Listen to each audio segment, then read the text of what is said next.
Hello everyone and welcome to a new episode of my McLaren Return to Glory. Now today, before we jump into the action, I want to say I put out a community post yesterday and it had a poll which basically had you guys to vote on the new format which we trialled in Texas, which based off the comments I couldn't quite tell what you guys wanted, so I wanted to put it to a poll to get a clear answer, and the poll got approximately 2,000 votes and it was a pretty big majority that agreed with the format change. So for this episode, which has a sprint, we are going to stick with the one-shot qualifying format. I may change for next season and go back, but again, feel free to give me feedback and let me know your evolving opinion episode, on episode and seeing how it goes. But yeah, we're going to stick with it for this one. So first things first is the marketing department event, which gave us the results of the merch sales from the last episode.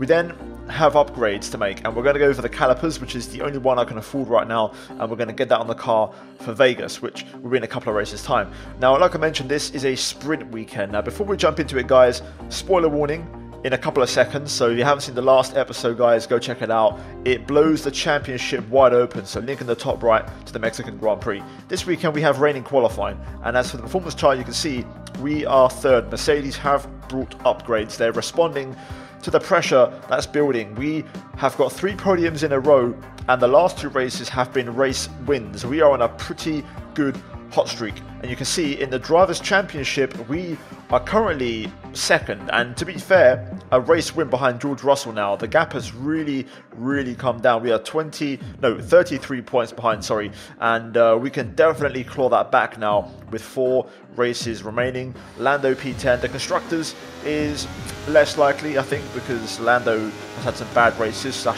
bad luck with reliability lately, so that kind of has gone out the window. But anyway, that aside, we jump into practice and we are using some worn components on the car which are starting to wear out. It's the same too as the ICE and the gearbox, which we need to basically do some durability upgrades at some point. I've already covered the ICE, the upgrades on the way, and then I've got to do the gearbox at some point. And also, to be fair, I should probably do the energy store as well, but we'll get into that in just a moment. The results of practice, good tyre wear, really good tyre wear, really good pace, really good fuel consumption. And yeah, you can see the ICE, we're now on our last one, so hopefully this will last the remaining 4 or 5, depending on the sprint races, give or take. And also, I might see if I can use some older components for practice to try and make it work. But if you look at the energy store also, we were struggling on that as well. That is approaching 50%, which at that point, you're starting to struggle in terms of, ERS deployment because you don't have a full battery charge. So yeah, we'll see how it goes. I'll try and address it. If not in the next couple of races, then definitely during the off season. It seems like we are not getting a reg change, so maybe we can change things during the off season. Anyway, qualifying, one-shot qualifying more specifically, and we have rain, a lot of it, full wet tires. This is the setup I'm running. It's the best setup from the leaderboards, which of course crossplay is enabled, so you can basically check it out for yourself. It's wherever P1 is. I just made some small adjustments on tire pressures and also the fuel load, of course, for qualifying, but also the wing. I actually went down by 3 on the front and 3 on the rear because we know that AI are very fast on the straight, so I'm basically compensating for that issue. So yeah, also learning our lesson from Mexico where we were so slow in the first sector, but so fast in sectors 2 and 3. So yeah, at this point we have a pretty well balanced setup. The pace in practice was actually really good, and now we're adapting to the wet conditions in a one-shot qualifying, and currently we're off to a not a bad start. P5, as we now drop a few places on the straight, which again signals we are down on straight line speed as usual.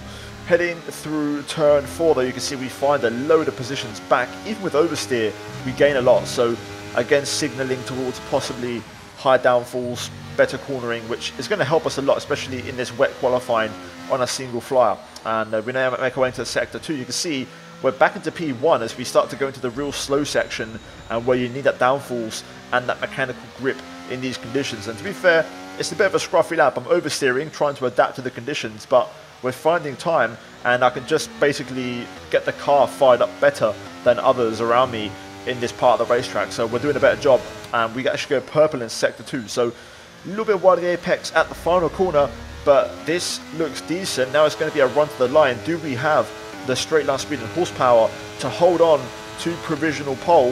We'll find out in just a moment. Up to the line we go, no DRS, and it looks like it's going to be pole. Yes, it is, and oh my god, it's actually pole by a massive advantage. Half a second, 6/10 to Carlos Sainz, and we bag pole by a pretty big margin, and we're 6/10 quicker than the next car, the only man in the 117. So a pleasant surprise, and not just that, Mercedes, even with their upgrades, Hamilton P8, championship leader George Russell P9.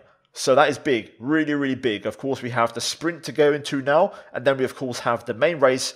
But this really sets up the weekend quite interestingly. So, yeah, what a qualifying. We qualified P6 in Austin in the dry, in the one-shot qualifying. But now we get a pole thanks to the wet conditions, which definitely suited our car more, which is really, really good. So, a bit of a blessing in disguise there, and some good timing on the format, and that worked out pretty well for us. And yeah, we also got through practice, got a bunch of discounts, and everything is primed for a good race. The question is, will we have the race pace? Let's find out. Off the back of a fantastic qualifying session, it's time to see how our starting grid looks for today's sprint. Martinez lines up on pole position, and the smooth operator Carlos Sainz completes the front row. Considering the rest of the grid, we have Perez, Verstappen, Leclerc, Norris, Bottas, Hamilton, Russell, Gasly, Oscar Piastri, Ocon, Tsunoda, Hulkenberg, Albon, Magnussen, Teo Pourchaire, De Vries, Sargent, and Zhou Guanyu. Which of these drivers will get pole position today? We'll soon find out. Okay, here we go. Time for the sprint. Starting from, in many ways, an unexpected pole position. I don't know if we're going to have the pace. I usually am not that quick here. The AI are pretty strong, but maybe I could be proven wrong. You never know. We might actually be okay pace-wise. Either way, we're going to try and make it work. Everyone's on softs for the sprint. And yeah, of course, the target is to beat George Russell, who starts a long way back. So yeah, we'll see how it goes. I think it's going to be damage limitation in terms of position. I don't know if we'll have the pace to pull away. Here we go. Sprint time. 12 laps of Brazil. Lights out and away we go. It's another world-class start, just like in Mexico. Lovely stuff. We hold on to P1. Now we have to readapt to the dry conditions. Verstappen P2, Perez P3, Hamilton up into P5. Crucially, no sign of George Russell. So, like I said, I think pace-wise, we may struggle. We may be on the defensive the whole race. But we should be able to outscore Russell. However, whether we outscore him over the course of the weekend and after the main race, that's another question. It's a lot of laps, a lot of time to recover. Mercedes bringing upgrades this weekend. It won't be easy, but we'll give it our best shot. First order of business is to try and break DRS, which is going to be tricky to do. Sector 2 is my strong point, so we've got to try and use it to really open a gap.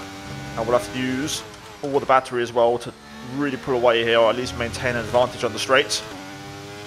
So far, it looks pretty decent. I think if we can break DRS, that would be the defining factor. A bit like in Mexico last race. And look at that, we're actually holding up okay in terms of VMAX. So that's an encouraging sign early on. We'll see how the Red Bulls hold up. They've been nowhere for a long time now this season. You know, they've been struggling. Lately have improved a little bit, but still not too sure why they stand. Verstappen also has not been that impressive as a driver this year, so don't know what to expect. For now though, we're holding our own and we're keeping a decent gap here. I think we can do this. Let's try now this middle sector. Gap 1.2, 1.1, using the battery now. Just got to make sure we stay ahead out of turn 2 and keep that 1 second gap. DRS is being enabled this lap. We can use DRS when you're within 1 second of the car ahead and in the DRS zone. Yeah, we've done enough. Lovely. So hopefully the AI battle amongst themselves and we can try to maintain this lead. The Red Bulls, to be fair, breaking away from Sainz, who was under pressure from Hamilton. What I will say is that I'm not shaking him off. Verstappen is staying right there, just outside of DRS. We're keeping him. We're also managing the battery quite well. We're not using too much, which is good to see. But yeah, we're just going to have to keep managing it. We don't have pace to really pull away, just enough to stay out of range. If Verstappen had DRS, I don't think I could break him. So we've done the hard work, and I've just got to try and keep him there. Tyre well looks really good. Very good car setup. Car feels really nice to drive right now, and the tyres are holding on. The pace is also holding up quite nicely. Again, very similarly matched all the way down. Sainz, similar to Mexico, seems to have very good straight line speed. You can see the train of cars he's holding up behind. That's kind of the same situation as Mexico. No one's fast enough on the straight to get past, and that's how he's holding on to P4 at the minute. Green flag. Oh, here we go. Who is it? Who's in trouble? Lando again. Unbelievable. That is unbelievable. Another race ruined. That now, forget about it. That ruins our Constructors' Championship now. That's done. So all we can hope for is to finish second. To be fair, he hasn't even retired. He's just spun. He made a mistake. So just like in Japan when he spun in the race. So yeah, Lando making a few errors combined with also reliability issues. It's been a poor last 5 races, man, also for Lando. Really has been. From winning positions or very strong positions, he's just lost it all. Okay, here we go. Last lap of the sprint. Currently on for the fastest lap. Not sure if we get the point or not. I can't remember if the game actually gives out a point for the fastest lap in the sprint. Either way, it's been very much under control. The Red Bulls' offense has fallen, and they've actually dropped off quite a bit at the end. Although for the most part they were right behind me. I've also got a full charge pretty much up until the last lap. So very much under control. We're going to start the race on this tyre probably. It's a good race tyre. And yeah, things are looking actually better than I thought. We've got some genuinely good pace here, so there's no reason why we can't go back to back. Happy days.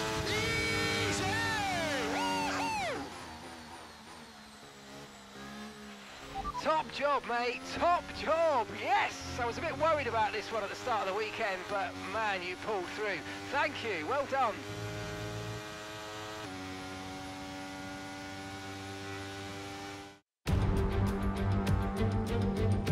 Welcome along then to where heroes and history are made.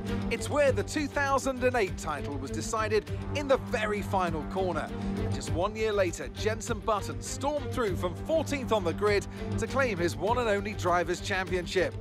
It's time then for the Sao Paulo Grand Prix. It's an unusual anti-clockwise race here at Interlagos, where the Sao Paulo locals are packed into the grandstands at each of the 15 corners around this classic 2.7-mile circuit. 2 very fast sections bookend the famous and highly technical Sector 2, where getting a good run out of Junsao into one of the 2 DRS zones will be key to any overtaking prospects today. Before we begin, let's take a quick look at the grid lineup for today's race. Martinez lines up on pole position, edging out Max Verstappen, who'll start from P2. Looking down the rest of the grid, we have Sainz, Leclerc, Russell, Bottas, Oscar Piastri, Gasly, Ocon, Tsunoda, Hülkenberg, Albon, Perez, Magnussen, Norris, Zhou, Théo Pourchaire, Sargent, De Vries, and Lewis Hamilton rounds off the grid. And now it's time to head down to the track. And I'm joined once again by Anthony Davidson to bring you the lowdown for today's race. Let's talk about Martinez. What do you make of their performance so far this season? It's been a really solid year so far. There have been some incredible standout performances, but what's really impressed me has been the consistency. With this kind of form, I'm expecting another great race today. Here we go then, time for the main event, and of course the most important part of the weekend. So this is the main race where all the points are being scored. We start from pole, and we're going to hopefully try to convert that into a win. And if we win this, this will really bring us close to George. After the win in the sprint, which we already got 8 points in our back pocket, this could really help get us even closer. With a few races still to go, it's very much open now. We can go for the championship. So let's not get too ahead of ourselves. Let's try and win the race first, or at least get a podium at the minimum. So yeah, for this one, the game has chosen the alternate strat as the preferred option, but I'm actually going to go back to default because I feel like that soft tyre was pretty good in the sprint, and the medium should be fine as well. So I want to basically just drive off into the sunset, have a very boring race out front, and forget about everything else behind. So that's the objective, that's the plan. We're going to basically, replicate what we've done in the sprint, try to pull out a gap, break DRS, and pull away. Very simple. So yeah, guys, let's get to work. Let's try and send it. And this, if we win it, could be the most meaningful win of the season, because this would then officially really bring us back into the championship fight. Okay, here we go. Can we go 2 for 2 and race starts? Yes, we can. Another brilliant launch. Starts to getting really good lately. Bottas up to P4. Russell started P5 and has lost places. That's big. Hamilton also starts from last place, by the way. Lando's gained a few positions. There's been quite a few penalties for components. Sainz, P2, so our rival getting a good start, jumping Verstappen. So yeah, we'll take that. Bottas will be a bit of a slower car, so he may break the DRS train and hold up traffic. So it's going to be me, Sainz, Verstappen out front. Now we know we're quicker than Max, and I should be quicker than Carlos, but the Ferrari does seem to have better straight line speed. The same thing again, we've got a lap and a bit to try and break the DRS. That's going to be the objective here, so let's try and go for it, and let's see if we can hopefully, once again, break that 1 second barrier and hopefully drive off into our own race. Obviously I don't want a safety car or a VSC or a red flag to kind of spoil it, but it could well happen, so we'll have to leave that possibility open. But yeah, let's use the battery, let's push, and let's try and open up a gap here. This is the lap, this is the money lap right now. We do so much damage in the middle sector. Sainz though holding on. Gonna have to use everything to make sure he doesn't get DRS out of turn 2. Let's see, we'll use whatever battery we have left here. This will be close, similar to the sprint with Verstappen. So we'll have to keep the battery on. Okay, DRS is now available. Section point. Yeah, there we go, we've cleared it. Lovely. Right, so Sainz does not have DRS. Bottas dropping back, battling with Leclerc. Gasly up to P4.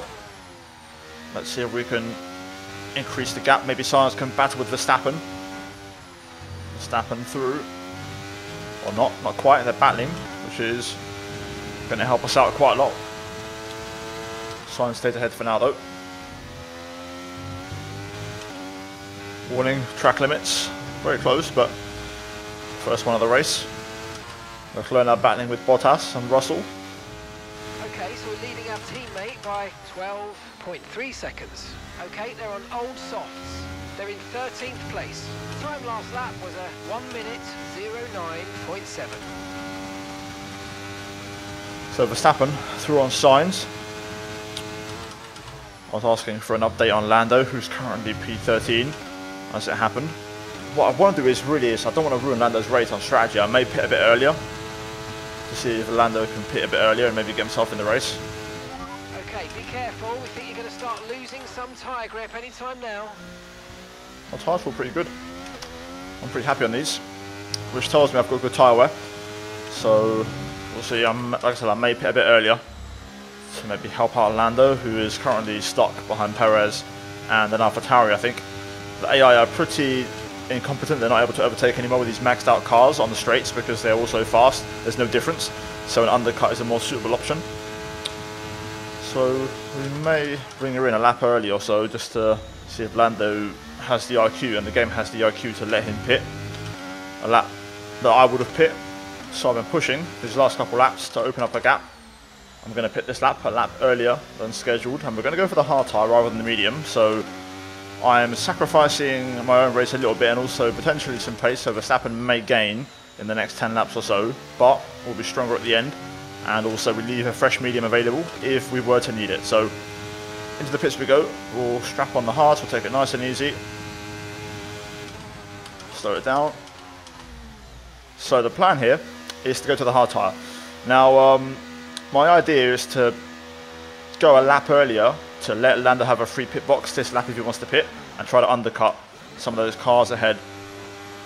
I've got good pace, I've got good tyre wear, so we may be giving up some pace, and being a bit slower for the next 10 laps of Verstappen, but we should be better at the end. Up to speed now, let's get some heat into those tyres. We're going to rejoin in this little pocket of space just ahead of Hamilton, but crucially it leaves us with a free fresh medium. We've also got a fresh soft to be fair, so we've got fresh tyres if we were to need them, in case there was another safety car or red flag or something. But yeah, I'm doing this for Lando. Hopefully he can pit this lap. If not, it's all in vain. Here we go then. Let's see if Lando pits. I hope he does. Cars are going to start to pit now, so this would be a good time for him to box. Nope, stays out. I wish you could tell the team just to make your teammate pit. It's such a pointless, illogical thing to do. So he'll probably pit this lap, but then he's going to pit with the other 2 cars he's chasing, and he ain't going to go nowhere. Anyway, Verstappen onto mediums, Sainz onto mediums. We would have gained a bit with this 1 lap early stop, so basically an inverted undercut, if you will. But then Max should be faster on the medium, although Max rejoins a bit of traffic behind Albon. Losing a lot of time now behind Lando. Trying to see if I can force him to push on a bit and basically go defensive in terms of ERS mode, which might help him push. Alright, Lando, please pit. Do not stay out. There we go. Tsunoda stays out because he's on a medium, so maybe Lando can get the undercut. Lando's coming in for his stop now. Tsunoda's on mediums, so we'll look to pass him quickly. I think this straight's a bit too soon. Verstappen's also through, gap is 6.6. Look at the grip difference. Tsunoda has a moment. On the exit, we're going to try to get the inside line. The AlphaTauri though, pretty rapid on the straight, but we go through using the fresh tyres and we move ahead of Yuki and back into clean air. As for Lando, he's still behind Perez, but Perez has got no one in front, so Lando will get a chance to pass with DRS. And there we go, Bottas, Ocon in. They started on mediums. Tsunoda might pit as well, to be fair. So that will now give us P1 in this race, and back to where we were. Bottas, Ocon go for hard, so if Lando's on a medium, he may have a chance to 1, get an undercut, and 2, close in on those guys a little bit. And just to confirm, Tsunoda has been undercut by Lando, who is now passing Checo. Hamilton's right behind them, so that race is going to hot up, I believe, for P10, if I'm not mistaken. And they're now chasing down Ocon, who is a bit up the road, but he's on a hard tyre, so you never know. Could be a race on. George Russell, P5, making moves in this late part of the race. We'll see what kind of pace he has. Lando now P10. He's dropped Perez and Hamilton, and he's actually quicker than me. He's actually pretty speedy, so we'll see if Lando can fight back in this race. Lando, every single lap, is 7, 8 tenths faster than me, so he's running at a good pace. Russell is also cooking, by the way. He's really quick, and he's dragging the Astons with him. I have wondered, you know, we've been winning the last couple of races relatively comfortably, but the Mercs haven't been in a position to, you know, pull away in clean air. They've been stuck in traffic. So I still think the Mercs are faster, but they just haven't had the clean air to pass. And like I said before, the AI are struggling to overtake at the minute because everyone's just so fast on the straights. So they can't pass each other. But another 1 minute 9.3. I'm very happy with my pace. My tyres were very consistent. I mean, I'm also not pushing like crazy, but, you know, we're just managing the race. In contrast, Okay, so we're leading our teammate by 17.1 seconds. They're on old mediums.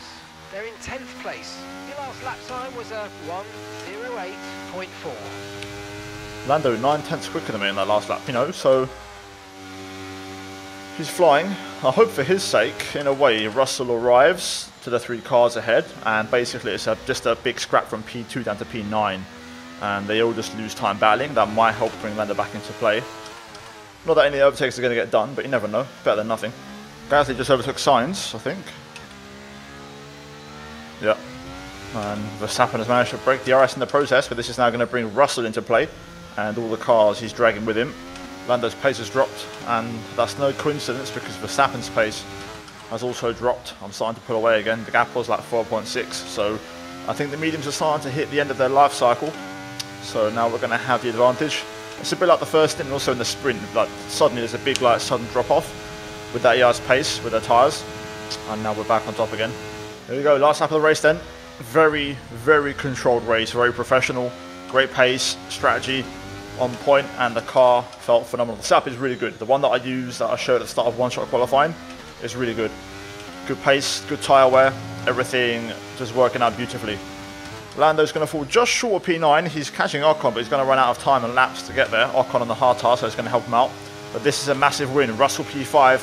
We outscore George in the race by 16 points, plus the sprint. This is going to really light up the championship.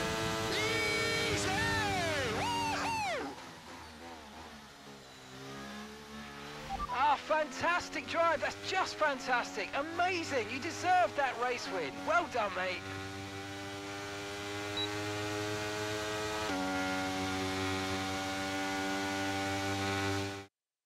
Another superb Sao Paulo Grand Prix comes to an end then, and it's a thoroughly deserved victory. Well, Anthony Davidson, a resounding victory today, but what set them apart from the rest? Well, time management probably played quite a large role in the outcome of this one. As ever, it's not just about speed, it's all about maintaining that speed consistently over a stint, over a race distance. So being able to keep up the lap times while still being smooth on the controls and gentle on the tyres, that's really where the race was won today. And look at that, they're making their way out onto the podium now. Great race from the McLaren team, and I'm very happy to see them there on that top step of the podium.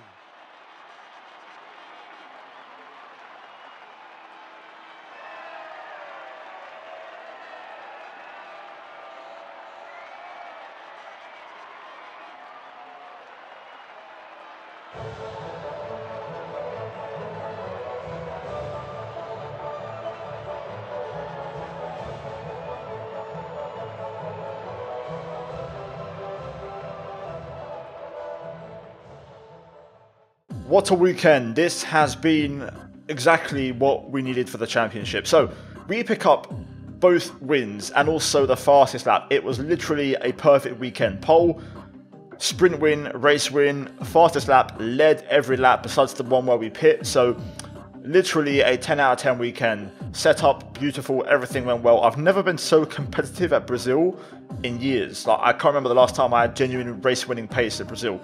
Verstappen finishes second, Sainz third, Russell P4 overall in the weekend total, so he does actually score a fair few points and do some good damage limitation.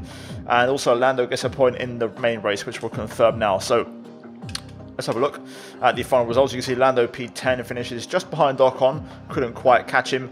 The AI didn't change position. Russell, Leclerc, Piastri, Bottas all caught up to the top four, and nothing changed because, like I said, the AI are unable to overtake in DRS trains now because they're also the same in terms of the way they work. They're all the same, so there's no difference between them. So that's going to be a status quo that's going to remain also for next season because there's no regulation change that's being announced, at least not yet. So if we look at the championship standings then, here we go. 12 points is the gap. This is it. A championship is on. Out of nowhere. A few races back, we was, 70, 80 points back. We're back in it. And we could actually achieve the goal of bringing McLaren back to glory this season. The end goal is to win the Constructors' Championship. That would be the ultimate goal, but the Drivers' Championship could happen this season, and that is one of the two goals ticked off the list. Lando's been the big question mark for me. I think there's been enough errors and enough reliability issues in the last 5-6 races that Lando should be P4 right now in the Championship, at the minimum. Instead, he's P10, which is really frustrating. In the Constructors, we're second, and we now have a very healthy gap over Ferrari to the point where we might just be securing that second place. The gap to Mercedes is 129 points, and man, like I said, if Lando had just got a few more points finishes, a bit better driving and a bit less bad luck, it would be game on right now for both championships. It would be game on. We could win them both, but it is what it is. Anyway guys, we go to Portimao next, which I believe is the next one if I'm not mistaken. That should be interesting. A complete unknown, no idea what pace, what's going to happen there, so that should be interesting. But guys, like the episode. Let's try and smash over 1,000 likes. I'd much appreciate it. Check out the 2 videos on screen in a moment. Before that, a big shout out as always to the channel members for supporting me as always. Guys, it's game on. It's championship season and I can smell it. Hopefully you enjoyed, and I'll see you in the next one. Take care, and that's goodbye from me.